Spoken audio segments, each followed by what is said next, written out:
अच्छा, इसका फर्स्ट जो है सेलुलर एडॉप्टेशन से ये स्टार्ट हो रहा है, ठीक है।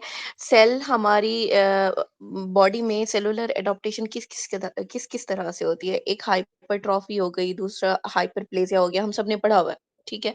अच्छा, उसके बाद एट्रॉफी हो गई। इसके अलावा जो चेंजिंग्स आती हैं उनमें क्या डिस्प्लेजिया, मेटाप्लेजिया, पहले भी हमने पढ़ा है ये, ठीक है। अच्छा, हाइपरट्रॉफी में क्या हो रहा है, हाइपरट्रॉफी में सेल का साइज इंक्रीज हो रहा है, ठीक है। नंबर ऑफ सेल इंक्रीज नहीं होता, सेल का साइज इंक्रीज होता है, ये है आपकी हाइपरट्रॉफी। हाइपरप्लेजिया क्या है, हाइपरप्लेजिया में नंबर ऑफ सेल्स सेल जो है वो इंक्रीज हो रहा है। जो एट्रॉफी है, एट्रॉफी में क्या होता है, हमारे पास नंबर ऑफ सेल जो है वो डिक्रीज होना शुरू हो जाते हैं, ठीक है। और मेनली इसमें जो काज आती है वो डिसयूज एट्रॉफी वाली आती है। उसके अलावा ये देखो, ये आपके नॉर्मल सेल शो कराए हुए हैं। अब नॉर्मल सेल की अगर शेप और एपिथेलियम, ठीक है, वो चेंज हो जाए तो उसमें क्या होगा, अगर तो सेल टाइप तब्दील हो जाती है तो क्या होगा, हमारे पास मेटाप्लेसिया, ठीक है। अगर सेल का स्ट्रक्चर चेंज हो जाता है तो उसे आप क्या कह रहे हो, डिस्प्लेसिया कह रहे हो। और साथ में अगर तो सेल ग्रोथ इंक्रीज कर देती है, ठीक है, सेल टाइप और स्ट्रक्चर वो भी चेंज हो जाती है, तो वो क्या बनाता है, हमारे पास नियोप्लेसिया बनाता है, ठीक है। अब देखो, इसमें से रिवर्सिबल कौन से हैं और इरिवर्सिबल कौन से हैं। अगर हाइपरट्रॉफी हो जाती है तो वो हमारे पास रिवर्सिबल है। अगर हाइपरप्लेजिया हो जाता है तो ये भी रिवर्सिबल है। अगर एट्रॉफी हो जाती है तो ये भी रिवर्सिबल है, ठीक है। लेकिन अगर नॉर्मल सेल में कोई इरिवर्सिबल इंजरी आ जाती है जिसकी वजह से नेक्रोसिस और एपोप्टोसिस स्टार्ट हो जाती है, तो ये फिर इरिवर्सिबल हो जाएगा। और नियोप्लेसिया अगर फॉर्मेशन हो गई है तो ये भी क्या है, हमारे पास इरिवर्सिबल प्रोसेस है। अब देखो, सेलुलर एडाप्टेशन में रिवर्सिबल चेंजिंग्स हैं ये, ठीक है। और ये दो तरह की हो सकती हैं, या तो फिजियोलॉजिकल होंगी या पैथोलॉजिकल होंगी। अब जो फिजियोलॉजिकल चेंज है उसमें उन्होंने एग्जांपल बताई हुई है, यूट्राइन इनलार्जमेंट ड्यूरिंग प्रेगनेंसी, ये आपका एक बीसीक्यू है, ठीक है। यूट्राइन इनलार्जमेंट ड्यूरिंग प्रेगनेंसी, ये क्या है, हमारे पास हाइपरट्रॉफी है या हाइपरप्लेजिया। हाइपरप्लेजिया।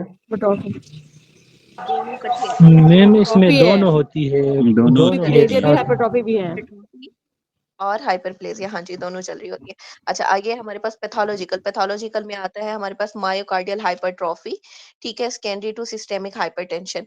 अगर तो स्ट्रेस बहुत एक्सेसिवली मिल रही है और परसिस्टेंट वे में मिल रही है तो क्या होगा, फिर आपका सेलुलर इंजरी की तरफ जाएगा और ये प्रोग्रेस कर जाता है टुवर्ड्स द सेलुलर इंजरी। जैसे लेफ्ट वेंट्रिकुलर हाइपरट्रॉफी, उससे क्या होगा,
अच्छा, देखिए यहाँ से हम स्टार्ट करते हैं। जो इंट्रिंसिक पाथवे है ना, वो क्या था हमारे पास, बैक।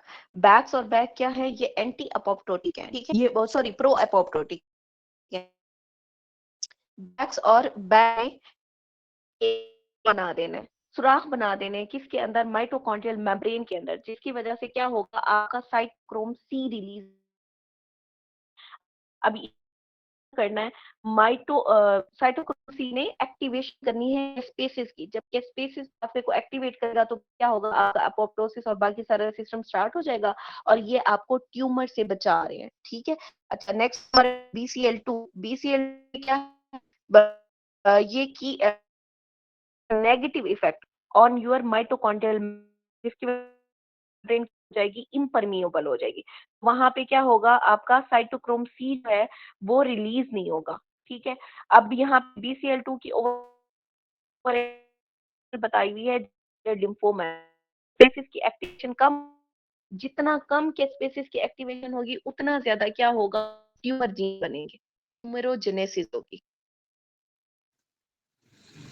देखो हमारे पास एक्सट्रिंसिक पाथ है, एक्सट्रिंसिक मैम, पाथ में क्या आ रहा है, लाइगेंड। तो क्या BCL2 जो है हम ये एंटी एपोप्टोटिक है, अगर ये एंटी एपोप्टोटिक है तो फिर ट्यूमर को प्रमोट करवाएगा। जी जी, एपोप्टोसिस का मतलब क्या है कि हाँ, सेल को खाना, मतलब को बचाना, और बैक है, और जो मतलब ट्यूब को सर्वाइव है ना, वो BCL, ठीक है। इसकी ठीक है, ठीक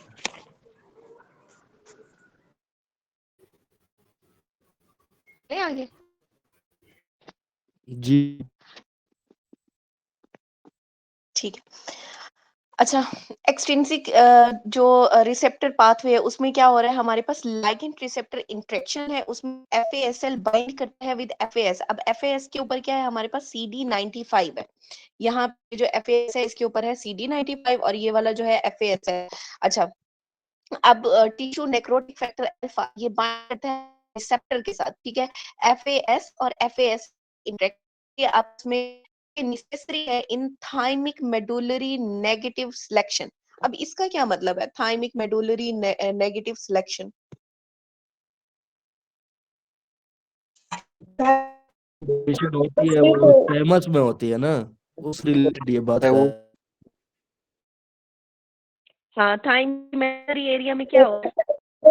कि नेगेटिव सिलेक्शन वो होती है कि जब वो जब हम पॉजिटिव सिलेक्शन होती है कि जो सेल दिखाया जाता है, जब उससे जैसे शेक हैंड उसे रिकॉग्नाइज कर लेते हैं इंटेंट को कि दिस इज गुड इंटेंशन, उसने उसको डिस्ट्रॉय नहीं करना पॉजिटिव, और जो आना शुरू कर सिलेक्शन ये जब थाइमस में आते हैं अच्छा, मेडुला में या पहले मुझे ये बताओ, थाइमस के मेडुला के अंदर कौन से टाइप के सेल होते हैं? मैच्योर टी सेल होते हैं, मैच्योर टी सेल होते हैं, ठीक है। फिर उनकी प्लेन होती है, मेच्योर जो टी अच्छे सेल। होते हैं, मतलब बॉडी के लिए अच्छे होते हैं, उनको मैम सेल, जो बुरे होते हैं उनको जो है ना उधर फांसी पे चढ़ा दिया जाता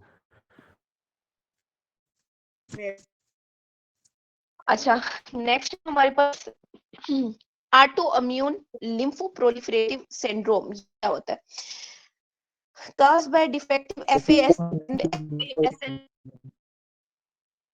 सॉरी मुझे समझ नहीं आया क्या कर।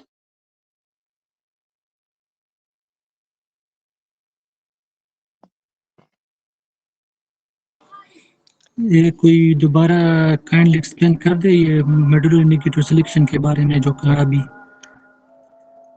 देखो, मेडुलरी नेगेटिव सिलेक्शन क्या होता है, मेडुला के अंदर ना, हमारे थाइमस के मेडुला के अंदर मेच्योर टी सेल्स होते हैं, लिम्फोसाइट होते हैं, ठीक है। अब ये जो मेच्योर टी सेल हैं, अगर तो हमारी बॉडी के लिए अच्छे हैं, मतलब बन रहे हैं तो ठीक है, लेकिन अगर ये विदाउट लिमिट बने जा रहे हैं, इमेच्योर हुए जा रहे हैं, या कोई और मसला हो रहा है, तो क्या होगा, हमारी बॉडी रिस्पॉन्स करेगी, भाई ये इसे जो है ना बस कर दो, खत्म कर दो, ये नहीं बनने चाहिए, ठीक है। लेकिन अगर है आपके मैम। अंदर खुदा न खास्ता, जी जी, इसका सिंपल ये है कि तहमस किसान आर्मी है ना, ठीक है, और इसमें जो टी सेल है मेच्योर, वो सोल्जर है। जो सोल्जर मतलब उनकी बात मानते हैं, उनको मतलब छोड़ दिया जाए कि हाँ बन, ठीक है, और जो मतलब आर्मी के खिलाफ बोलते हैं उनको उड़ा दिया जाता है, मतलब ये।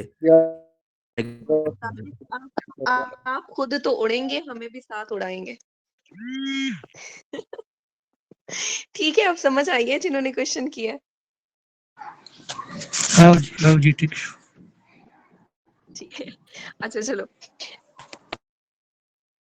Cast by defective Fas and FASL interaction, ठीक है, तो उससे क्या होगा, हमारे पास failure of clonal deletion, clone जो है, जो एक्स्ट्रा बन रहे थे, उनकी डिलीशन नहीं होगी। उसकी वजह से क्या होगा, increase in number of self reacting lymphocyte है, उनकी तादाद बढ़ती जाएगी, जिससे क्या होता है, हमारे पास प्रेजेंट लिम्फेडिनोपैथी, क्योंकि बहुत ज्यादा हो गया, तो लिम्फेडिनोपैथी होगी, हिपैटोस्प्लीनोमेगैली होगी, और फिर क्या होगा, हमारे पास ऑटो इम्यून साइटोपिनिया होगा। अब मुझे जल्दी से बताओ, लिम्फेडिनोपैथी में लिम्फ का कौन सा एरिया इनलार्ज होता है?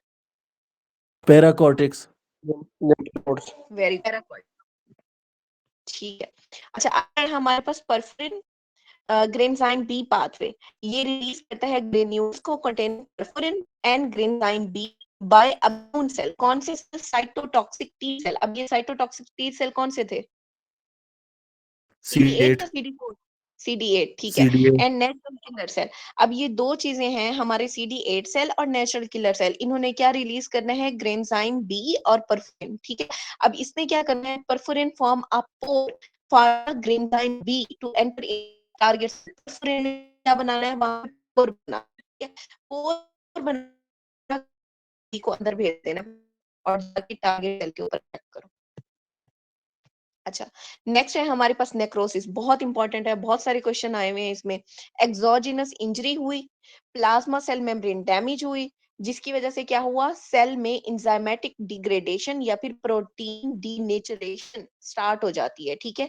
इंट्रासेलुलर कंपोनेंट लीक होता है और लोकल इन्फ्लेमेटरी रिएक्शन शुरू हो जाता है, अनलाइक एपोप्टोसिस। ये बात क्यों की है इन्होंने, अनलाइक एपोप्टोसिस? प्रोसेस में नहीं होती ना इन्फ्लेमेशन। इन्फ्लेमेशन वहां नहीं होती है, नेक्रोसिस नॉर्मल प्रोसेस होता है ना हमारा प्रोसेस में। नहीं, और नेक्रोसिस इसका अपोजिट पे रहेगा। तो इन्फ्लेमेशन नहीं होता है, होता है। प्रोसेस नॉर्मल प्रोसेस, ठीक है। इट कुड बी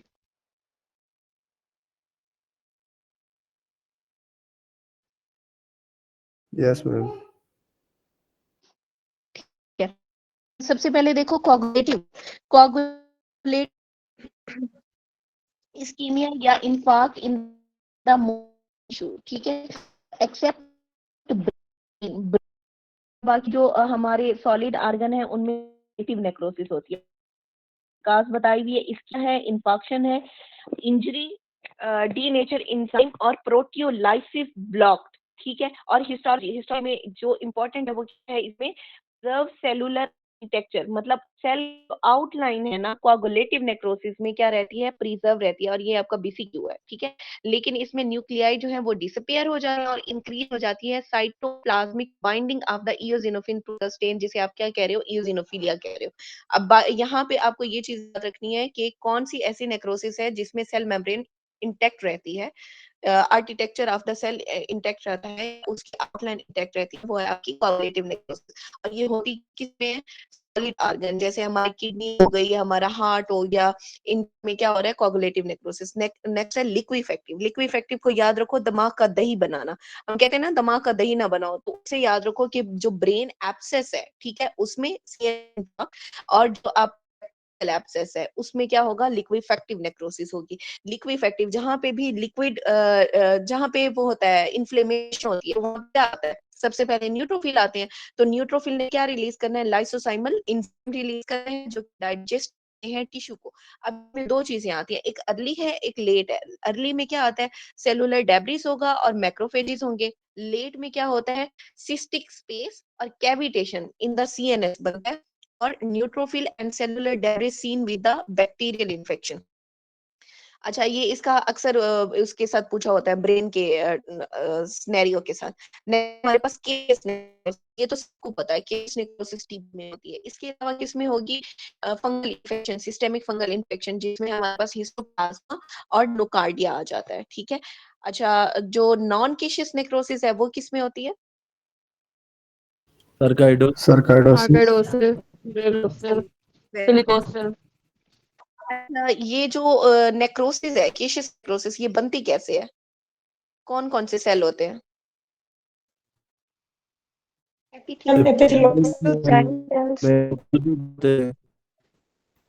हाँ, एपिथेलाइड सेल होते हैं, जॉइंट सेल होते हैं, जॉइंट मैक्रोफेजेस होते हैं। ठीक है, ये सारे मिलके केशियस या चीज लाइक जो है अपीयरेंस दे रहे होते हैं। इसी वजह से हमारे पास एक्सेस सिनेरियो में ये भी आता है कि चीज लाइक ग्रॉस अपीयरेंस आ रही है। ठीक है।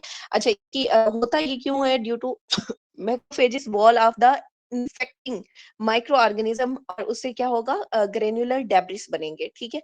हिस्टोलॉजिकल फीचर्स में देखो आ रहा है, fragmented cell debris surrounded by lymphocyte and macrophages. इसे हम क्या कहते हैं? चीज लाइक क्रॉस अपीयरेंस कहते हैं। अच्छा, नेक्स्ट है हमारे पास फैट। फैट ना दो तरह की फैट नेक्रोसिस होती है। एक होती है हमारे पास इंजाइमेटिक फैट नेक्रोसिस, और दूसरी होती है traumatic fat necrosis. Enzymatic fat necrosis का अक्सर जो सिनेरियो आता है वो पैंक्रियाटाइटिस के साथ आता है, पैंक्रियास के अंदर। ठीक है।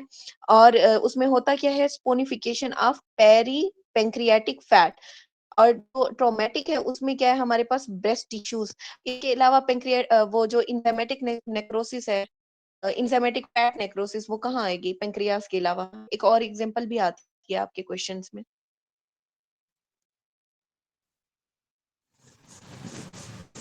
इंटेस्टाइन में भी होता है ना fat necrosis. Very good, intestine में। अच्छा, इसमें क्या है? एक सेल रिलीज करते हैं लाइपेसिस को, जो कि ब्रेक डाउन कर देते हैं ट्राइग्लिसराइड। ठीक है। फैटी एसिड बाइंड करते हैं कैल्शियम के साथ, और फिर क्या होता है? स्पोनिफिकेशन होती है, और इसमें अपीयरेंस कौन सी आएगी? चॉकी व्हाइट अपीयरेंस आती है इसके अंदर। और इसमें क्या होगा? Outline of the dead cell without peripheral nuclei, saponification of the fat होगी, जिसे जिसका जो अपीयरेंस है वो ये आपकी चॉकी व्हाइट अपीयरेंस के साथ आती है। ये दोनों बीसीक्यूआई में है, आपके इंजाइमेटिक फैट नेक्रोसिस के भी, ट्रॉमेटिक के भी। नेक्स्ट है हमारे पास फाइब्रिनाइड नेक्रोसिस। फाइब्रिनाइड नेक्रोसिस किस में होती है? इम्यून वस्कुलर रिएक्शन, जैसे पैन, पॉलीआर्थराइटिस नोड। ठीक है। और नॉन इम्यून वस्कुलर रिएक्शन, जैसे हमारे पास हाइपरटेंसिव इमरजेंसी और प्री एक्लेम्पशिया, इन सब में क्या होती है? फाइब्रिनाइड नेक्रोसिस होती है। और इसमें क्या है? इम्यून कॉम्प्लेक्स की डेपोजिशन होती है। इम्यून कॉम्प्लेक्स कौन सी टाइप का हाइपर सेंसिटिविटी रिएक्शन होता सी वाला। 3,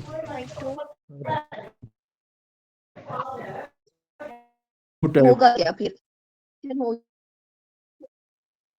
प्लाज्मा प्रोटीन लीक होती है, damage contain eosinophilic layer of a peritoneous जो उसकी वॉल है। ठीक है, उसकी eosinophilic layer, ये ना भी याद रखो, बस आपको इतना पता होना चाहिए कॉम्प्लेक्स डेपोजिशन कौन सी वाली में हो रहे हैं। और फाइब्रिनाइड ने एग्जांपल ये पैन के साथ आता है, और पैन का हैप बी के साथ वाला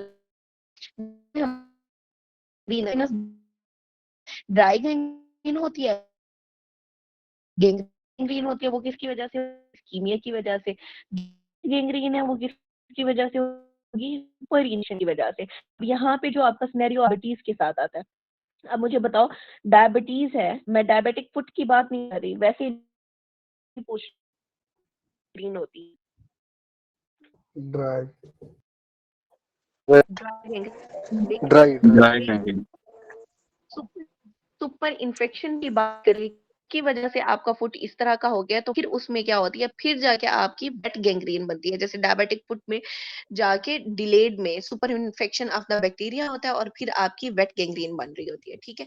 अच्छा, जो ड्राई है उसमें क्या है? कोआगुलेटिव नेक्रोसिस है, जबकि वेट में हमारे पास liquefactive superimpose on the coagulate. ठीक है, मतलब ये दो सिमल्टेनियसली चल रहे होते हैं। अच्छा, नेक्स्ट इसके डेफिनेशन बताइए जरा कोई। flow to the organ, lead to oxygen deficiency. Oxygen deficiency ischemia, hypoxia, फिर एरोबिक सिस्टम सारे स्टार्ट हो जाएंगे, लैक्टिक एसिड वगैरह बनेगी। वो तो है ना। इस्कीमिया में क्या हो रहा है, हमारे पास इनएडुकेट ब्लड सप्लाई मिल रही है हमारे ऑर्गन्स को, ठीक है, जिसकी वजह से उनकी जो ऑक्सीजन डिमांड है वो पूरी नहीं हो रही। Inadequate blood supply to meet the demand, ठीक है। मैकेनिज्म में क्या होगा, हमारे पास decrease arterial perforation, sorry perfusion, atherosclerosis, या फिर डिक्रीज हो जाएगा आप वीनस ड्रेनेज, जैसे टेस्टिकुलर टॉर्शन के अंदर या फिर बर्ड चेरी सिंड्रोम के अंदर ऐसा हो रहा है, या फिर शॉक में आपकी जो है ऑक्सीजन सप्लाई वो पूरी मिलेगी। अच्छा, उसके बाद हमारे पास ऑर्गन बताने और रीजन बताए, ऑर्गन के कौन एरिया में। जी जी। और मैम अभी आपने जो डायबिटीज का बताया था, सॉरी आपको डिस्टर्ब कर रही हूँ, वो उसमें डायबिटिक फुट में अलग होती है। हाँ, डायबिटिक फुट वो सुपर इम्पोज्ड बैक्टीरियल इन्फेक्शन होता है। मैंने इसलिए आपसे पूछा कि मैं डायबिटिक फुट की बात नहीं कर रही, नॉर्मली डायबिटीज की कॉम्प्लिकेशन पूछ रही हूँ, तो उसमें क्या था, ड्राई गैंग्रीन। लेकिन अगर बात करें डायबिटिक फुट की विद सुपर इन्फेक्शन, ये इस तरह का इन्फेक्शन हो जाता है जिसकी लिक्विफिकेशन भी स्टार्ट हो जाती है, तो वो फिर क्या बनेगा, वो फिर वेट गैंग्रीन की तरफ चला जाएगा। ठीक है, थैंक ये यू तो मैम। मुख्य सिनेरियोज है और ये रफी के अंदर जी ना इसे डिफरेंशिएट।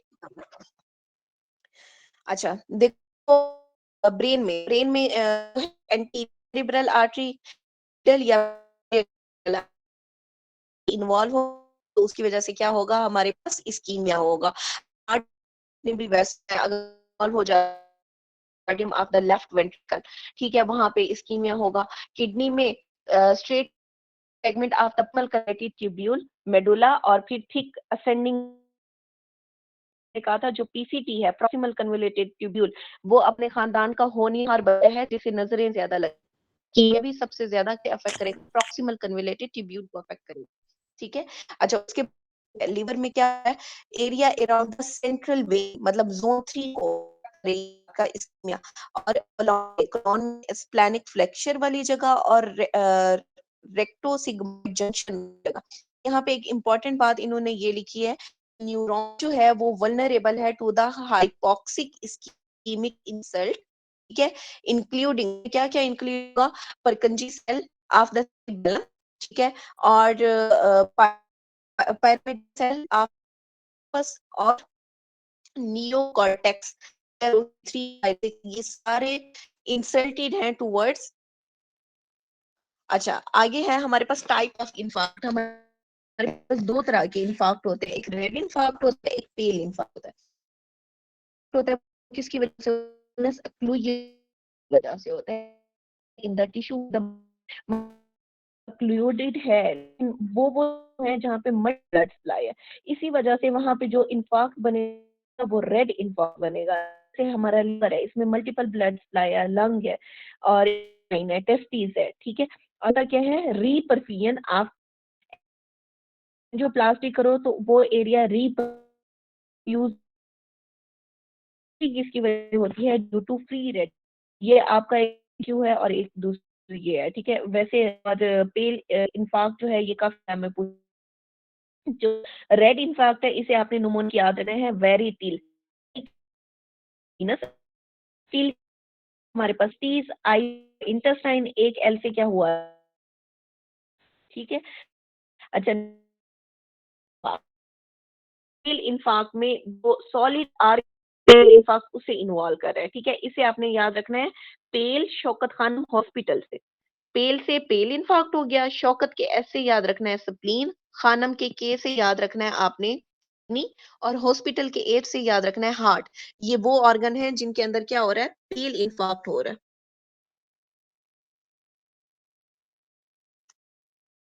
आगे है हमारे पास फ्री रेडिकल इंजरी। जो फ्री रेडिकल्स हैं उन्होंने डैमेज करना है सेल को, कैसे, बाय मेम्ब्रेन लिपिड पर ऑक्सीडेशन, प्रोटीन की मॉडिफिकेशन करने से, डीएनए के अंदर ब्रेकेज करने से। ये तीनों मैकेनिज्म के जरिए ये आपके रेडिकल हैं सेल को। अब ये इनिशिएट, जैसे प्रोंग या रेडिएशन आपकी कैंसर थेरेपी हो गई, मेटाबॉलिज्म ऑफ ड्रग जैसे उनमें फेज 1 ऑक्स रिएक्शन या फिर नाइट्रिक ऑक्साइड, ये सारे क्या करते हैं, ये फ्री रेडिकल फॉर्मेशन करते हैं जिसकी वजह से सेल डैमेज होना शुरू हो जाता है। ठीक है। अच्छा, इसमें होगा क्या, free radical can be eliminate by, इन्हें एलिमिनेट से करते हैं बाय द कन्वेंशन एंजाइम, जैसे कैटालिस हो गए, सुपर ऑक्सीडेज डिसम्यूटेज हो गए, ग्लूटाथियोन परऑक्सीडेज हो गए, और एंटीऑक्सीडेंट जिसमें विटामिन ए, जी और ई आता है, और सर्टेन मेटल कैरियर प्रोटीन जैसे ट्रांसफेरिन और सेरुलोप्लाज्मिन। अब मुझे बताओ ट्रांसफेरिन कौन सी फॉर्म थी, आयरन की स्टोरेज फॉर्म है कि ये ट्रांसपोर्ट फॉर्म है? ठीक है, ट्रांसपोर्ट फॉर्म है। और सेरुलोप्लाज्मिन हम कौन सी डिजीज में कराते होते हैं, serum ceruloplasmin level? Copper Wilson Wilson disease. Wilson disease. ठीक है, अब चीजें हैं तो रिजुविनेशन, अगर आजकल वैसे का दौर है, लोग यूज करते हैं खास तौर पे विटामिन ई को, विटामिन सी को, ये जो हमारे भी वो आए हुए हैं सीरम्स आए हुए हैं फीट पे लगाने के लिए, कहते हैं, तो उसमें क्या होता है, विटामिन सी होता है, क्यों होता है, एंटीऑक्सीडेंट है, लोग यूज करते हैं। इवन के ये जो पुदीने वाला पानी और बाकी सारे टोटे लोग यूज कर रहे होते हैं, उसमें क्या होता है, वो भी एंटीऑक्सीडेंट। रिजुविनेशन थेरेपी के साथ जो सिनेरियो होता है, उसमें आपने विटामिन ई को चूज करना होता है। दूसरा उन्होंने पूछे पावरफुल एंटीऑक्सीडेंट कौन सा है, तो उसका नमूना हमारे पास जीटी का, ठीक है। जिससे क्या है, ग्लूटाथायोन, आजकल ग्लूटाथायोन के इंजेक्शन आ रहे हैं, सोप्स आ रहे हैं, क्रीम्स आ रही हैं, वो क्या है, एंटीऑक्सीडेंट है, ठीक है। अच्छा, उसके बाद फिर है जी से ग्लूटाथायोन है, transferrin is greater than vitamin E, is greater than vitamin C, is greater than vitamin A, ये इनकी तरतीब है, इससे ये एक्ट करते हैं एज अ एंटीऑक्सीडेंट। अच्छा, उसके अलावा एग्जाम्पल देखो इनकी ऑक्सी, जैसे आप बहुत ज्यादा ऑक्सीजन, न्यू बॉर्न बच्चे आते हैं, आप ऑक्सीजन लगा देते हो, या कोई कॉट में बेबी पड़ा है, एयर में ऑक्सीजन लगी हुई है, तो उससे क्या है, हमारे रेटिनोपैथी ऑफ मेच्योरिटी हो सकता है, एबनॉर्मल वेस्कुलराइजेशन होगा, ब्रोंकोपुल्मोनरी डिस्प्लेजिया हो सकता है, या फिर परफियन इंजरी आफ्टर थ्रोम्बोटिक थेरेपी। इसके अलावा जो ड्रग, एक मिनट आसान हो जाए,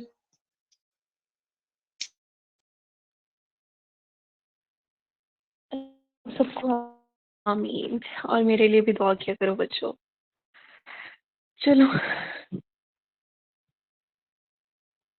ड्रग या फिर केमिकल टॉक्सिसिटी, इसमें क्या होता है, एसिटामिनोफेन ओवरडोजेज, वो क्या करेगा, हिपेटोटॉक्सिसिटी का करता है, ठीक है। और carbon tetrachloride convert by cytochrome P450। अब मुझे जल्दी से साइटोक्रोम P450 इंड्यूसर बताओ कौन से हैं?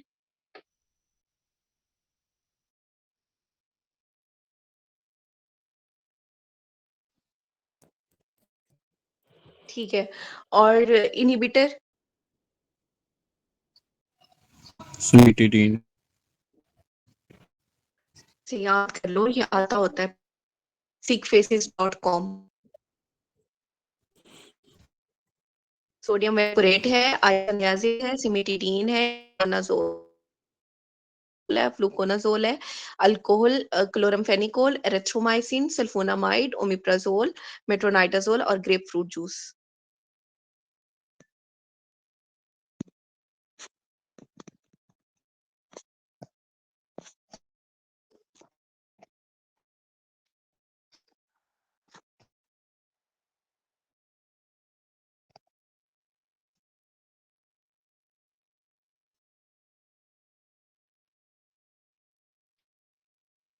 C3 फ्री रेडिकल, अब ये जो CCl3 है, ये कहाँ से रिलीज होता है?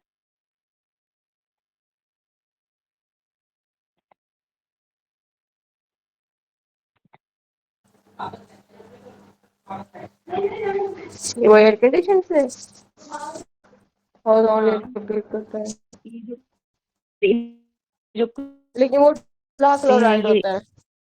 हम्म, जी मैम, फ्री रेडिकल। ठीक है।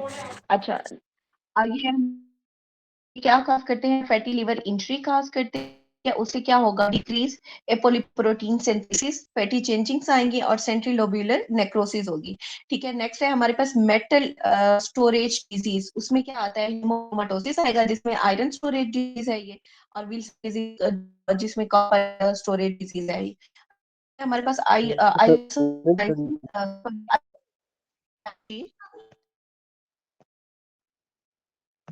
क्या कह रहे हैं, Wilson, ठीक है। आयोनाइजिंग, इसमें क्या होता है, आयोनाइजिंग रेडिएशन ने कॉज करना है डीएनए, ठीक है, क्या होगा, डीएनए डैमेज हो गया, डायरेक्टली या फिर इनडायरेक्टली थ्रू या तो डायरेक्ट कर देंगे या फिर क्या होगा, फ्री रेडिकल फॉर्मेशन की वजह से इन्होंने डैमेज करना। और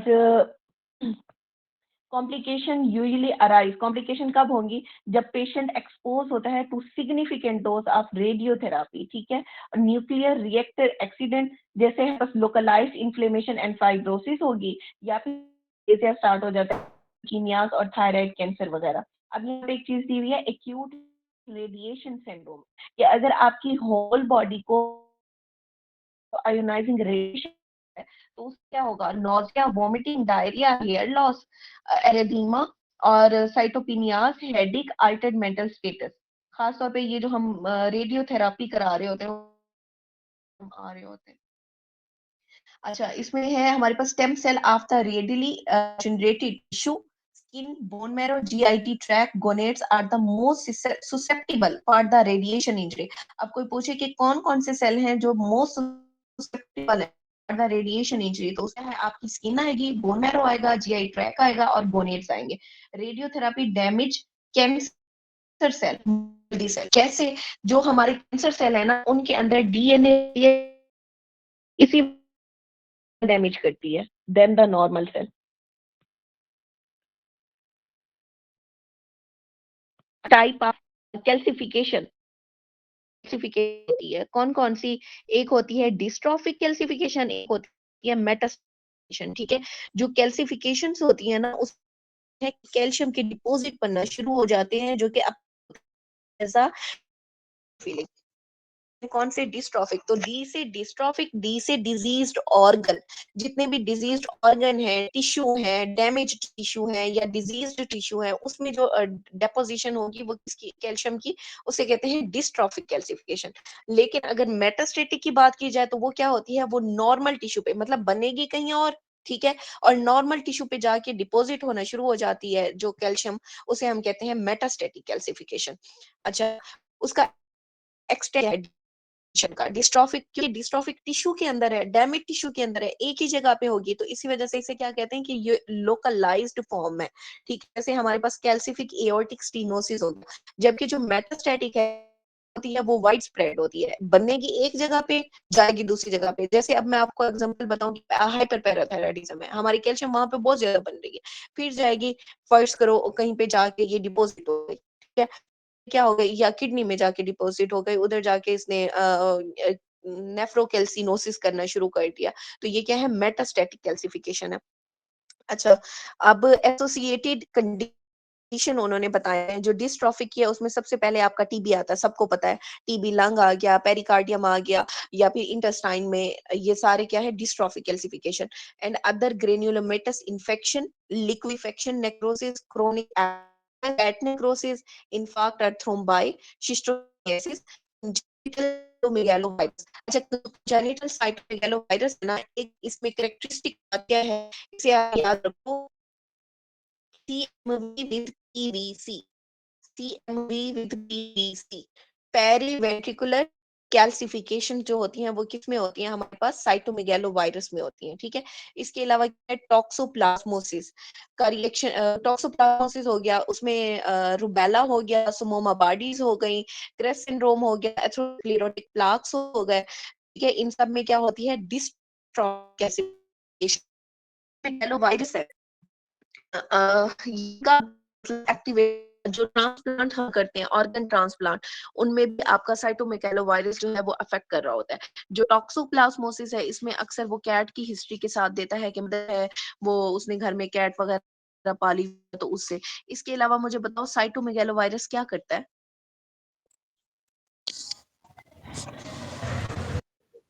mesothelioma, lung carcinoma, bronchogenics, very good, bronchogenic carcinoma, ठीक है। अच्छा, इसके अलावा नुमोनिया, तो खास तौर पे जो ट्रांसप्लांटेड पेशेंट होते हैं ना, उनमें नुमोनिया काज करता है, ठीक है। और इसमें दो चीजें स्पेसिफिक हैं, एक meningitis, पीवीसी हो गया और दूसरा sorry, क्या, इंट्रा न्यूक्लियर इंक्लूजन, ठीक है। इसके अलावा साइटोमेगालो करता है, लिम्फोप्रोलिफरेटिव डिसऑर्डर्स भी करता है।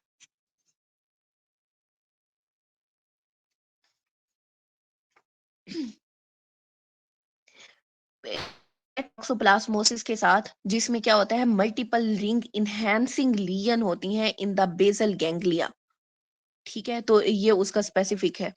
और इसके अलावा प्राइमरी सीएनएस लिम्फोमास के साथ भी आता है आपका जो टॉक्सोप्लाज्मोसिएटेड विद एड्स में, जिसमें पेरीवेंट्रिकुलर लियन रिंग एनहेंसिंग लियन के साथ सिनेरियो आता है।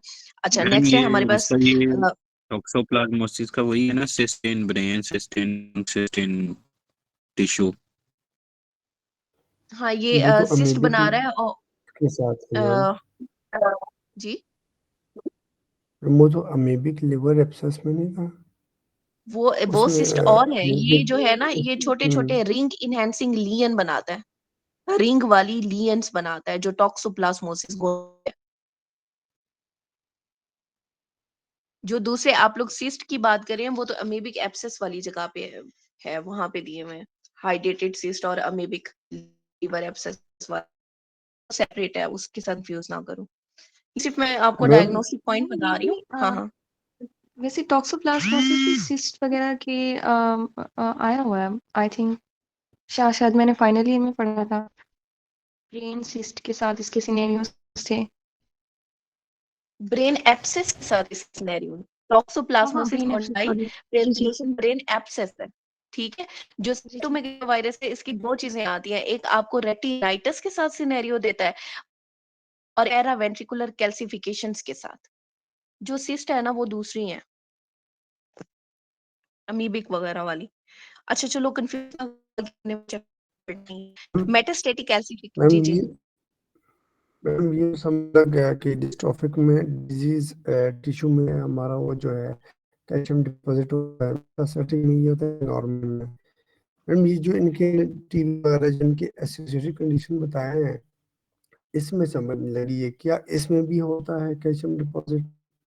ये पूछ ये पूछ मैडम टीबी में जो एसोसिएशन है ना, जस्ट ये बताया है कि में ये भी साथ हो सकते हैं, इसका क्या नहीं, मतलब है ये इस मैडम? बात नहीं हो सकते।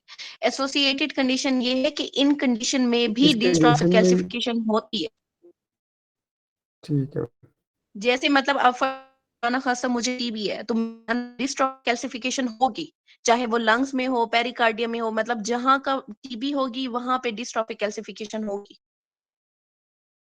ठीक है। ये वो कंडीशन है। Thank you. अच्छा, वेलकम। नेक्स्ट है हमारे पास मेटास्टैटिक कैल्सिफिकेशन। इसमें क्या हो रहा है हमारे पास, ये तो एक तो पहले नॉर्मल टिश्यू में है, ठीक है। वाइड स्प्रेड है जैसे डिफ्यूज और metastatic. Dominant intestine of the sorry initial tissue of the kidney में, लंग में, गैस्ट्रिक म्यूकोजा में होता है, ठीक है। इसमें क्या होता है हमारे पास, इनके पीएच जो है वो फेवर करती है कैल्शियम की डेपोजिशन को, जैसे उन्होंने बताया है nephrocalcinosis the collecting duct may lead to nephrogenic diabetes insipidus और renal। अच्छा, इटियोलॉजी में देखो, स्कैंडी टू इंजरी या फिर नेक्रोसिस की वजह से होता है जो डिस्ट्रॉफिक कैल्सिफिकेशन है। जो मेटास्टैटिक कैल्सिफिकेशन है वो किसकी वजह से हो रही है, secondary to hyperphosphataemia, chronic kidney disease, hypercalcaemia, या फिर प्राइमरी टू हाइपर पैराथायराइडिज्म, जिसकी एग्जांपल मैंने अभी आपको दी थी, ठीक है। और सार्काइडोसिस और हाइपर विटामिनोसिस डी से। अच्छा, नेक्स्ट है हमारे पास मोमा बॉडीज कहाँ कहाँ बनती है, एक तो आपको आता है, जल्दी से बताओ इसमें। कैपिलरी कैपिलरी पेपिलरी कार्साइड में, ठीक है। अब सुमोमा बाइस का जो है निमोनिक कर लो please mom, don't forget the milk, ठीक है। पी से पी रखना है पेपिलरी। थायराइड कार्सिनोमा, मॉम के एम से है मेनिंजियोमा, ओ से है आपके पास सीरस ओवेरियन कार्सिनोमा, दूसरे एम से है मेसोथेलियोमा, और मिल्क से आप प्रोलैक्टिनोमा याद रखोगे। सारी बॉडी मिल रही होती है। अच्छा नेक्स्ट है हमारे पास अम्लाइड डिजीज। अब डो क्या है? Extra cellular deposition of protein in the abnormal fibrillar form, जैसे बीटा प्लेटेड शीट इसकी वजह से क्या होगा? सेल इंजरी होगी और फिर एपोप्टोसिस स्टार्ट हो जाएगी। एक्स्ट्रा सेलुलर डेपो, वैसे तो प्रोटीन हमारे सेल क्या है? सेल प्रोटीन इन नेचर है, ठीक है। लेकिन सेल से बाहर एक्स्ट्रा सेलुलरली अगर ये डिपॉजिट होना शुरू हो इन बीटा प्लेटेड शीट कॉन्फ़िगरेशन, तो इसे आप क्या कह रहे हो? अमाइलाइटिस कह रहे हो। मैनिफेस्टेशंस देखो कैसे आती हैं। रीनल में अगर डिपॉजिट है तो नेफ्रोटिक सिंड्रोम के साथ आएगा, अगर कार्डियक है तो रिस्ट्रिक्टिव कार्डियोमायोपैथी के साथ, जीआई में है तो हिपेटोस्प्लीनोमेगाली, न्यूरोलॉजिक में है तो क्या होगा? पेरिफेरल न्यूरोपैथी, और मस्कुलोस्केलेटल में मसल इनलार्जमेंट, मैक्रोग्लोसिया। मैक्रोग्लोसिया क्या होता है?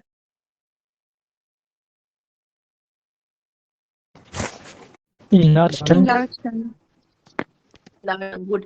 और कार्पल टनल सिंड्रोम्स में हमारे पास थिकनिंग एंड इजी ब्रूजेबिलिटी।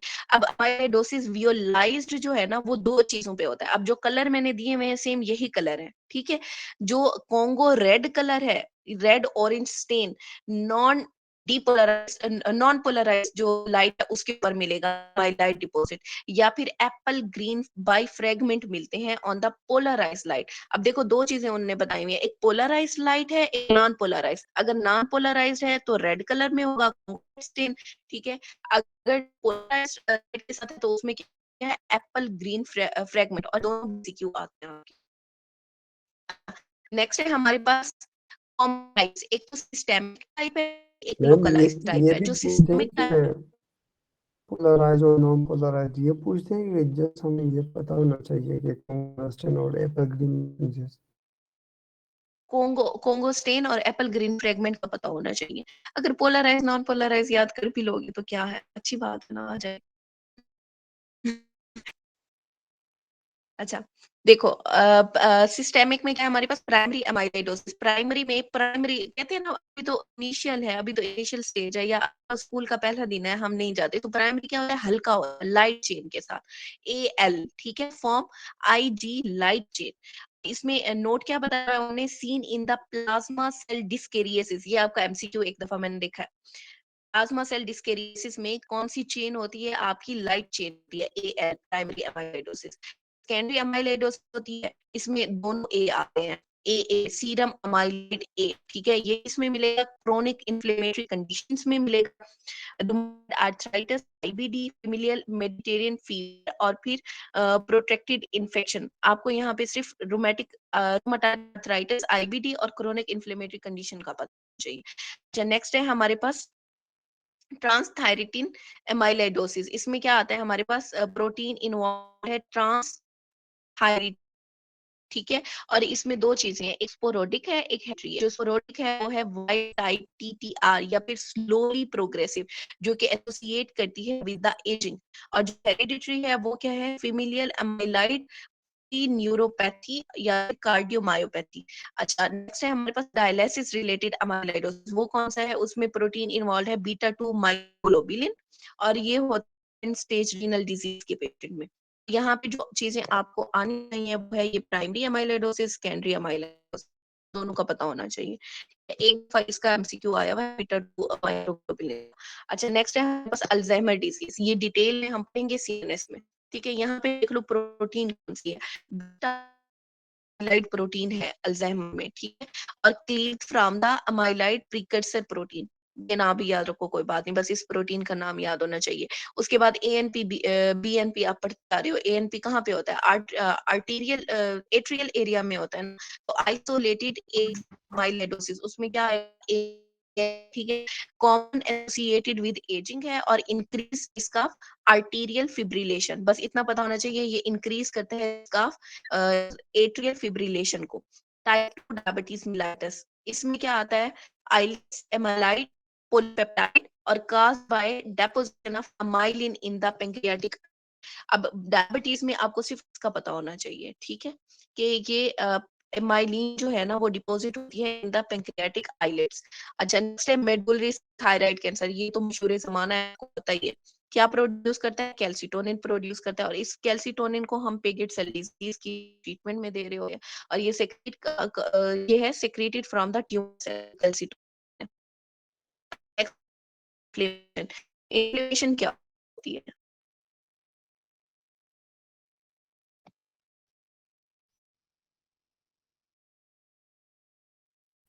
मैम आज कितना कवर करेंगे? बस इतना, 2 पीस रहते हैं। तो मैम जल्दी बताओ ना, कुछ किया।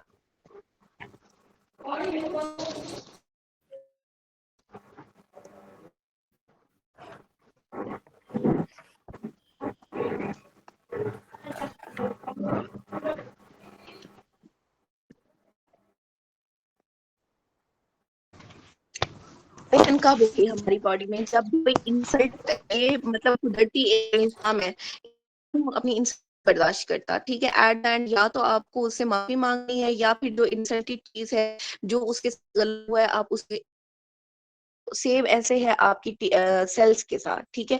अगर सेल की इंसल्ट हुई तो सेल ने वो बर्दाश्त नहीं करना, या तो आप जो सेलुलर डेब्रिस वगैरह सारा कुछ है या उसके ऊपर स्ट्रेस है वो नहीं हटाओगे, तो सेल अपनी शेप जो है वो चेंज कर लेता है, शेप चेंज कर ले या फिर नेचर चेंज हो जाती है उसकी। अब ये क्या है, इन्फ्लेमेशन में response to eliminate cell initial cause of the cell injury to remove the necrotic cell resulting from the original insult to initiate tissue repair, ठीक है। जब तक वो पहली जो डैमेज है या जो डेब्रिस है वो खत्म नहीं होगा, तब तक टिश्यू रिपेयर की तरफ नहीं जाएगा। इसकी वजह से क्या हो रही है, हमारे बॉडी में इन्फ्लेमेशन हो रही है। इसे डिवाइड किया हुआ है into acute and chronic phase में, ठीक है। The inflammatory response itself can be harmful to the host, हो सकता है कि ये इन्फ्लेमेटरी रिस्पॉन्स हार्मफुल हो होस्ट के लिए। अब जैसे इन्फ्लेमेशन होती है, कहीं पे कोई इंजरी होती है, कट लगता है, कोई जख्म बन जाता है, वहां पे इन्फ्लेमेशन होती है ना, इर्द इर्द गिर्द का सारा एरिया जो है वो रेडिश हो जाता है, हॉट हो जाता है, ठीक है। अच्छा, आगे हमारे पास इन्होंने कार्डिनल साइन दिए हुए हैं, उसको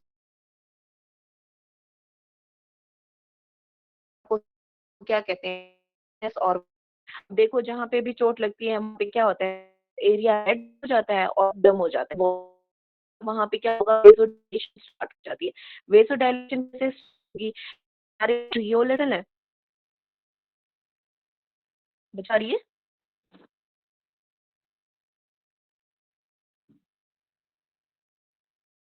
हो गया।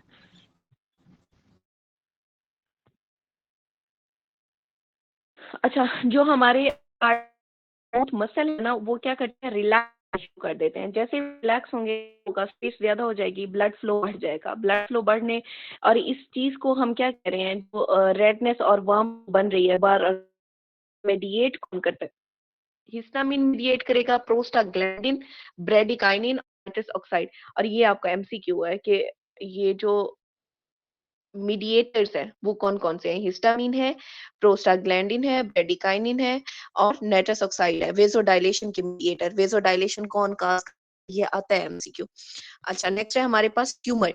ट्यूमर में क्या होता है, swelling, endothelial contraction, disruption from the tissue, increase permeability होगी, इंक्रीज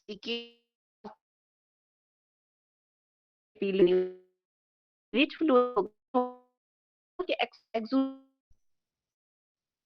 एक्सुडेट एक्सोडेट। एक्सुडेट में क्या होता है, ई से एक्सुडेट, ई से एक्सेस, हर चीज उसमें एक्सेस होगी। इसी तरह से प्रोटीन भी, फिर हम ट्रांसमिट और एक्सुडेट वर्ड में फर्क पड़ेगा। अच्छा, नेक्स्ट है हमारे पास इंक्रीज इंटरस्टिशियल ऑनकोटिक प्रेशर और endothelial contraction is mediated by. अब ये आपका एमसीक्यू है कि जो एंडोथेलियल कंट्रैक्शन है वो कौन मीडिएट करता है, इज मीडिएटेड बाय ल्यूकोट्राइन। कौन से leukotriene, D C4 D4 E4, ठीक है। अगर ये ना दिया हो फिर आपने हिस्टामिन करना है, अगर वो भी ना हो फिर आपने सेरोटोनिन चूज करना। अब है डेलोर। डेलोर क्या है? पेन है, ठीक है। सेंसिटाइजेशन ऑफ सेंसरी नर्व, ये कैसे मीडिएट होता है? अब ये एमसीक्यू आता है कि पेन इज मीडिएटेड, तो हमने इसे याद कैसे रखना है? पेन कौन सा होता है? दर्द वाला पेन होता है ना, दर्द, तो हमने याद रखना है बेदर्दी वाला दर्द, ठीक है। Bradykinin is greater then prostaglandin is greater then histamine, ठीक है। मेनली आपने किसे चूज करना है? दर्द के लिए बेदर्दी वाला दर्द, ब्रेडिकाइनिन। ये हमारे जो मैंने पेपर दिया था ना उसमें आया हुआ था ब्रेडिकाइनिन का। बस इससे याद रखना है ब्रेडिकाइनिन मैम बेदर्दी वाला लास्ट में दर्द, क्या तो है सबसे इसका? पहले आपने histamine, bradykinin, prostaglandin and then histamine. अच्छा, उसके बाद है फंक्शनलेसिया। ये क्या होता है? इसमें लॉस ऑफ फंक्शन हो जाता है, मतलब जो सेल परफॉर्म कर रहे थे फंक्शन उसका लॉस हो गया। Inflammation impair the function, inability to make the fist due to hand cellulitis. अब जैसे हमारे हाथ सूज गया, उससे क्या होगा? हम फिस्ट नहीं बना सकते ना, इसका क्या मतलब? उसका फंक्शन लॉस हो गया। अच्छा, नेक्स्ट है हमारे पास फीवर। फीवर का तो आपने मुझे कई बार बताया कि फीवर कास्ड बाय किसकी वजह से? इंटरल्यूकिन 1 की वजह से। लेकिन यहाँ पे भी आपने ये याद रखना है interleukin 1 is greater then tissue necrotic factor. अगर टिश्यू नेक्रोटिक फैक्टर दिया हो और इंटरल्यूकिन 1 ना दिया हो फीवर का पूरा, तो फिर आपने टिश्यू नेक्रोटिक फैक्टर को लगाना है। लेकिन खास बात वहाँ पे आपने टिश्यू नेक्रोटिक फैक्टर को ज्यादा चूज करना है, इज ग्रेटर देन इंटरल्यूकिन 1, ठीक है। उसकी वजह से क्या होगा? हमारे पास increase COX activity in the peripheral cell interior hypothalamus, और फिर इंक्रीज हो जाएगा प्रोस्टाग्लैंडिन E2, और फिर इंक्रीज होगा टेम्परेचर सेट पॉइंट। अब प्रोस्टाग्लैंडिन E2 का रिलीज होता है ना हमारा जो फीवर होता है, और फीवर को सेटल करने के लिए फिर हम दे रहे होते हैं इसके इनहिबिटर्स। नेक्स्ट है ल्यूकोसाइटोसिस। ल्यूकोसाइटोसिस में क्या होगा? इंक्रीज होगा WBC count. Type of predominant cell depend on the initiating agent injury. जैसे बैक्टीरिया, अगर बैक्टीरियल इन्फेक्शन हो गया तो उसमें क्या आता है? हमारे पास न्यूट्रोफिल काउंट इंक्रीज होता है। लेकिन अगर मैं कहूँ कि उसका वायरल इन्फेक्शन है तो कौन सी करेंगे? लिम्फोसाइट। लिम्फोसाइट। लिम्फोसाइट। ठीक है, और अगर पैरासिटिक इन्फेक्शन है कोई? Eosinophils. Eosinophils. Very good, eosinophil. अच्छा, नेक्स्ट है हमारे पास increase plasma acute phase reactant. तो उसमें क्या होता है? Serum concentration significantly change in response to acute and chronic produced by liver, induced by interleukin 6। बस ये चीज इसमें इंपॉर्टेंट है, इंटरल्यूकिन 6। अच्छा, वो हॉट टी बोन स्टेक है, वो याद है ना आपको इंटरल्यूकिन्स का? Hot T bone steak mnemonic जो मैम कराया था, बता दें आप। Yes ma'am. जी मैम। वो आप कॉलेज में प्रिपरेशन होगा हॉट टी बोन स्टेक के साथ।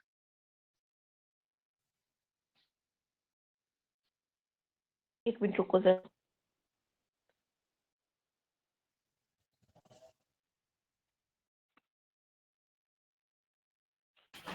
मैडम आज के लिए बस कर रहे थे। नमाज पढ़ने की। बस इससे तो कब? Yes yes ma'am. अच्छा, खत्म कर लो इंटरल्यूकिन 6 तक, बाकी फिर हम एक्यूट फेज रिएक्टेंट से शुरू कर लें।